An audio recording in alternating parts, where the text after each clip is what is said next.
Bismillahirrahmanirrahim. Bismillahi wa bihamdih. Bismillahirrahmanirrahim. Assalamualaikum warahmatullahi wabarakatuh. Waalaikumsalam warahmatullahi wabarakatuh. Innal hamdalillahi nahmaduhu wa nasta'inuhu wa nastaghfiruhu wa na'udzu billahi min shururi anfusina wa min sayyiati a'malina. May yahdihillahu fala mudhillalah wa may yudlilhu fala hadiyalah. Allahumma aslih ummata Muhammadin sallallahu alaihi wasallam wa farrij al ummati Muhammadin sallallahu alaihi wasallam.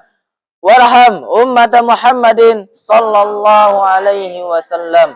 Wansur wahfaz wa ayyid nahdlatul watani fil alamin. Nabi Haqqi Muhammadin sallallahu alaihi wasallam. Amma ba'du. Tiada untaian kata yang paling indah yang dapat saya sampaikan pada kesempatan yang berbahagia ini, melainkan untaian kata puja kepada Zat yang Maha Adil, serta puji atas kehadirat Ilahi Rabbi, dan syukur kepada Allah Subhanahu wa Ta'ala yang telah melimpahkan karunia dan hidayahnya kepada kita semua. Umpama air hujan yang turun ke bumi teramatlah banyak dan takkan mampu kita menghitungnya. Wa in ta'uddu nikmatallahi la tuhsuha. Salawat serta salam tak lupa pula kita haturkan kepada junjungan alam, revolusioner Islam sedunia, pendobrak kebatilan, penghancur kemungkaran, pembawa berkah seluruh alam, yakni baginda alam Nabi besar Muhammad sallallahu alaihi wasallam. Maka daripada itu, marilah kita membacakan salawat kepada beliau dengan melafazkan Allahumma sholli ala sayyidina Muhammad wa ala ali sayyidina Muhammad. Mudah-mudahan kita termasuk orang-orang yang mendapatkan syafaat beliau di akhirat kelak. Amin, amin, ya robbal alamin. Pada kesempatan yang berbahagia ini, izinkan saya menyampaikan sebuah hitobah yang bertema mensyukuri nikmat Allah Subhanahu wa Ta'ala. Berbicara tentang mensyukuri nikmat Allah Subhanahu wa Ta'ala, paling tidak ada dua perkara yang harus kita ketahui sebagai hamba Allah. Yang pertama, siapa yang memberi kita nikmat? Ada yang tahu? Yang memberi kita nikmat tentu saja Allah Subhanahu wa Ta'ala. Allah lah yang berkuasa untuk menambahkan dan mengurangkan nikmat yang ada pada diri manusia. Apabila Allah berkehendak untuk menambahkan nikmat tersebut, maka tidak akan ada seseorang pun yang bisa menolaknya. Begitu pula sebaliknya, apabila Allah berkehendak untuk mencabut nikmat tersebut daripada diri manusia, maka tidak akan ada seseorang pun yang bisa mempertahankannya. Mengapa demikian? Karena iradatullah fawqa iradah. Kehendak Allah di atas segala kehendak. Manusia hanyalah bisa berencana, namun keputusan terletak pada keputusan Allah Subhanahu wa Ta'ala. Hadirin jamaah subuh rahimakumullah.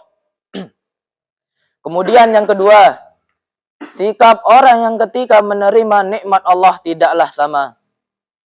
Ada orang yang ketika menerima nikmat Allah, mereka tidak ingat siapa yang memberikan mereka nikmat tersebut. Mereka tidak tahu bahwa Allah lah yang telah memberikan mereka nikmat tersebut. Padahal motor yang dipakainya motor made in Amerika Serikat.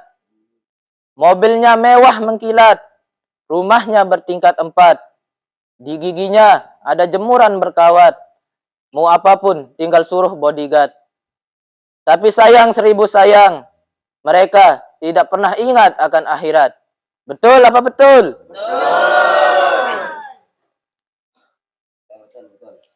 Kemudian yang kedua, berikutnya, sikap orang yang ketika menerima nikmat Allah Subhanahu wa taala, apabila seorang itu menerima nikmat Allah Subhanahu wa taala, mereka ingat dan mereka tahu bahwa Allah lah yang telah memberikan mereka nikmat tersebut.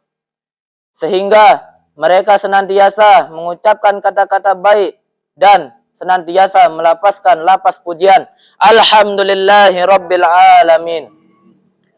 Orang yang seperti inilah pasti akan ditambahkan nikmatnya oleh Allah Subhanahu wa taala. Hadirin jamaah subuh rahimakumullah. Syukur berarti berterima kasih kepada Zat yang Maha Adil yang telah memberikan kenikmatan.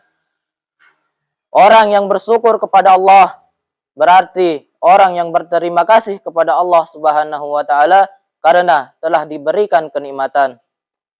Maka daripada itu, marilah kita senantiasa bersyukur kepada Allah Subhanahu wa taala atas segala kenikmatan yang telah diberikannya kepada kita. Apabila kita mensyukuri nikmat Allah Subhanahu wa taala, maka Allah pasti akan menambahkan nikmat tersebut. Dan apabila kita kufur atau tidak mensyukuri nikmat Allah Subhanahu wa taala, maka kita akan mendapatkan azab yang sangat pedih. Hadirin jamaah subuh rahimakumullah. Yang menjadi permasalahannya di sini adalah mengapa kita tidak pernah bisa mensyukuri nikmat Allah Subhanahu wa taala, dan mengapa kita selalu berpikir bahwa nikmat tersebut berupa harta, tahta, dan materi saja. Sesungguhnya pemikiran yang seperti ini sangatlah salah dan fatal. Karena apabila kita berpikir seperti itu, maka kita termasuk ke dalam golongan orang-orang yang kufur. Hadirin jamaah subuh rahimakumullah. Lalu, bagaimana kita bisa dianggap bersyukur kepada Allah? Sesungguhnya, orang dianggap bersyukur apabila ia telah menunaikan 3 syarat berikut.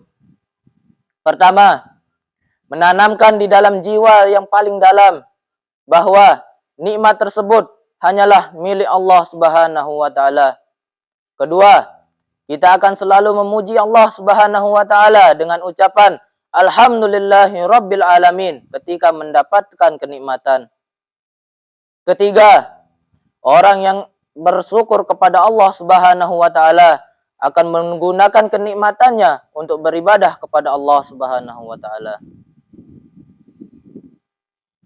Dari uraian di atas dapat kita tarik kesimpulan bahwa marilah kita senantiasa mensyukuri nikmat Allah Subhanahu wa taala dengan cara menjalani segala perintahnya dan menjauhi segala larangannya.